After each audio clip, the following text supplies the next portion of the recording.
Hey CC kids, this is Cycle 1 Week 10. And we're going to start with timeline. As always,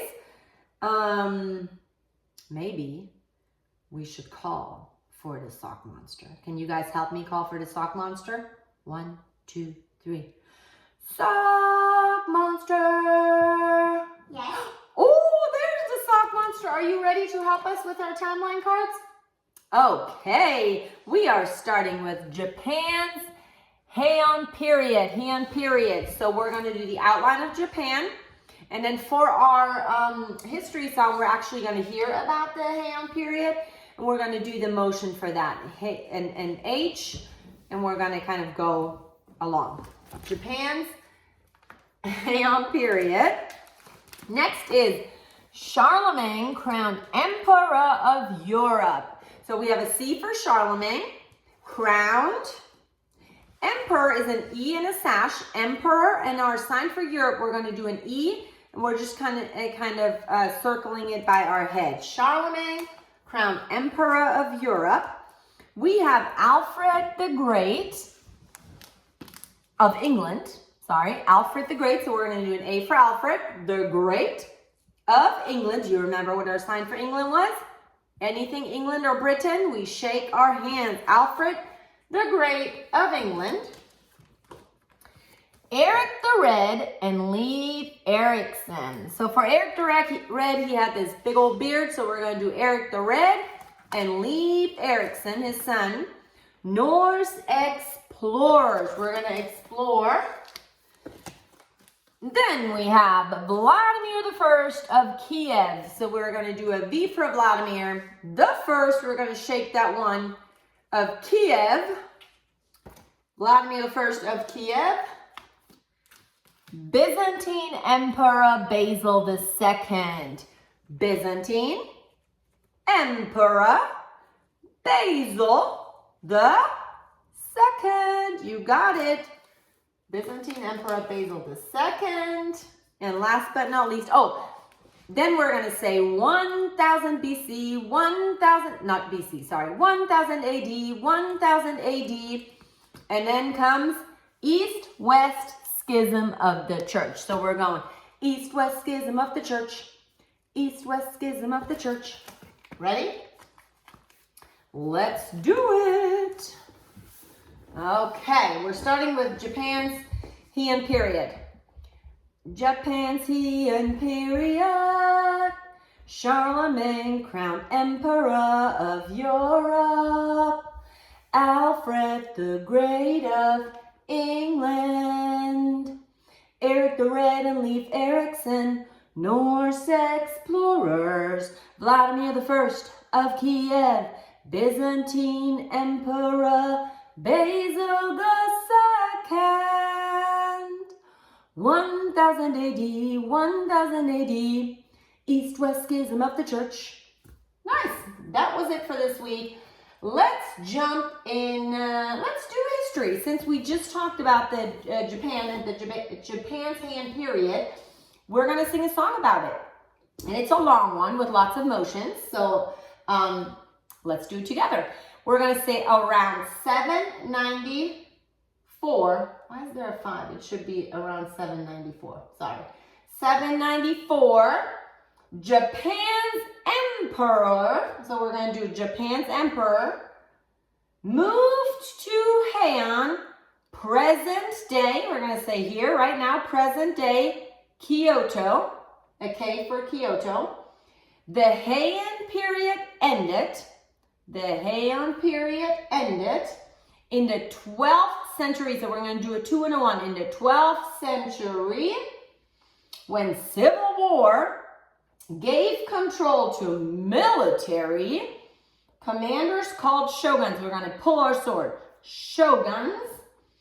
In a feudal system where knights, we're going to fight with our sword like knights. When knights called samurai protected wealthy landowners.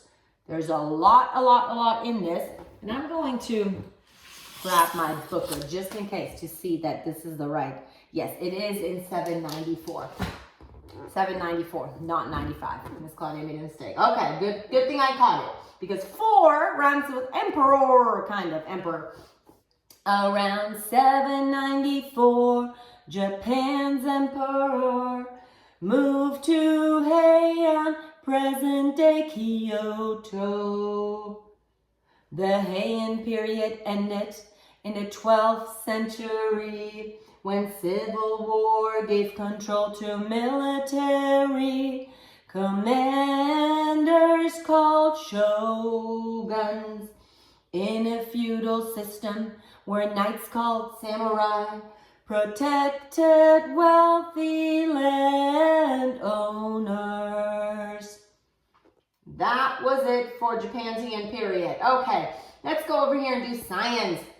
We are talking about different leaf shapes.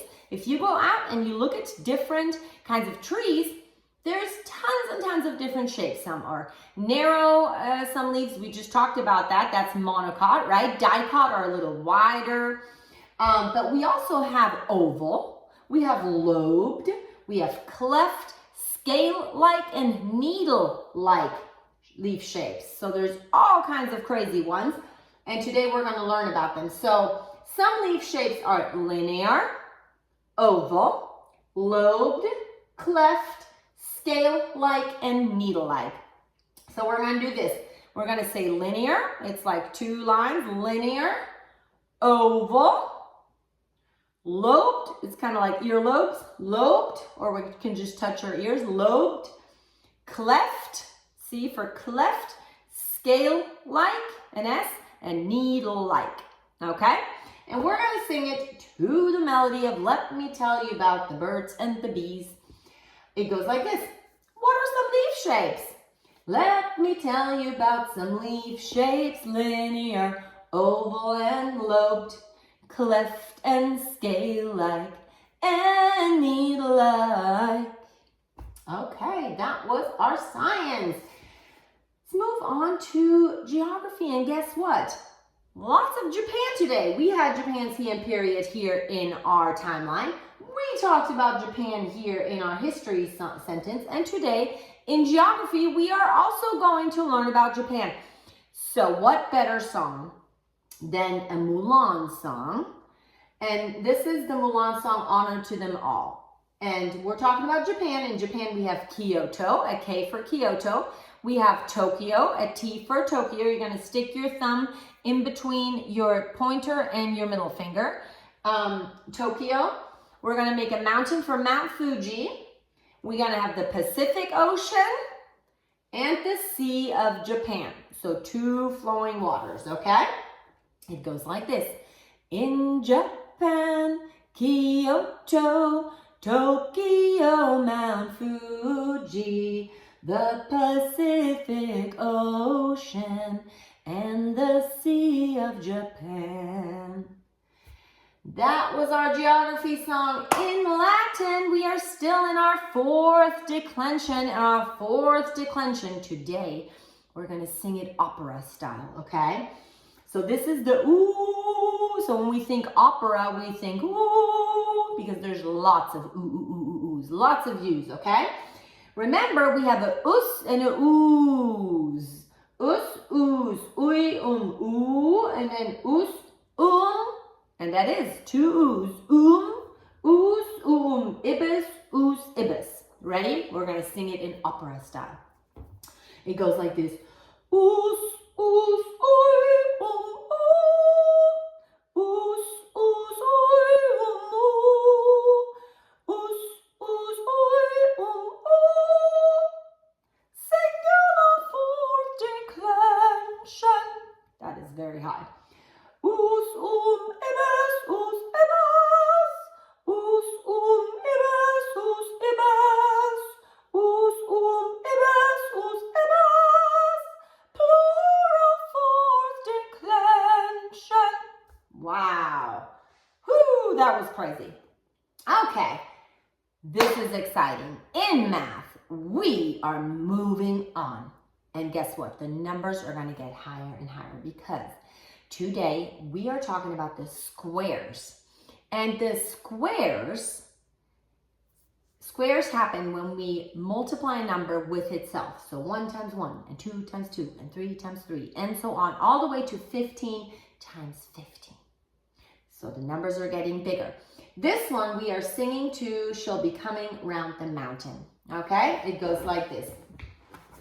1, 4, 9, 16, 25, 36, 49, 64, 81, 100, 121, 144, 169, 196, 225. That was our squares.